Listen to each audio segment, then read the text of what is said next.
naniniwala po ba kayo na magiging billion-dollar industry ang network marketing gaya ng ibang industry? Well, this is a very good question because to a lot of people, let me again reiterate and tell you, ang networking sa panahon ngayon is already a billion-dollar industry.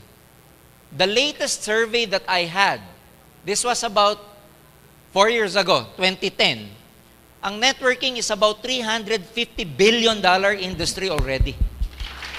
So, I think the better question here should be, naniniwala po ba kayo na magiging trillion-dollar industry ang So network malito, marketing? malito. Oo, nalito kasi at the rate that we are going right now, networking in the whole world is already a billion-dollar industry. Already. In the Philippines, it's the same because hindi lang naman AIM Global ang networking company. There are a lot of multinational companies as well. Yes. Giant sa industriya na ang benta billion-billion. Sa Pilipinas, it's already a multi-billion peso industry.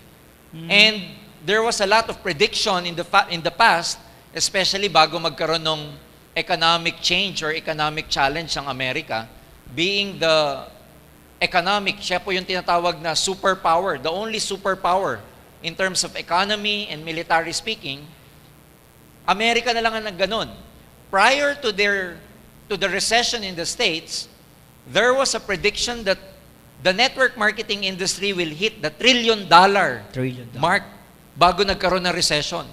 So, pinredict po na bago mag-2017, predict na between 2015 to 2017, may hit na ng networking ang trillion-dollar mark. So, sir, parang hindi to small time. Hindi small time kasi... O, sikuin mo, katabi mo, huwag mong sikuin mo. small time. Dito yung small time business mo. Yeah. Diba? And if ipag-aaralan ng maraming tao, Roy, ang statistics sa Amerika, kaya natin model ang Amerika because America being an economic superpower, maganda yung economy nila, very robust kung tawagin.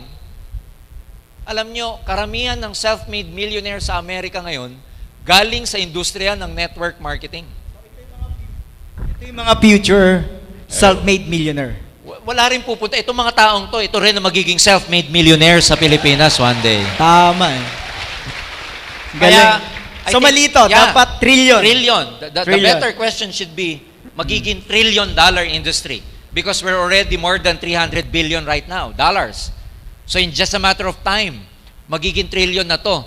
At I'm sure kasama kayo doon sa pagsabog ng industriyang ito. Ganda ng tanong.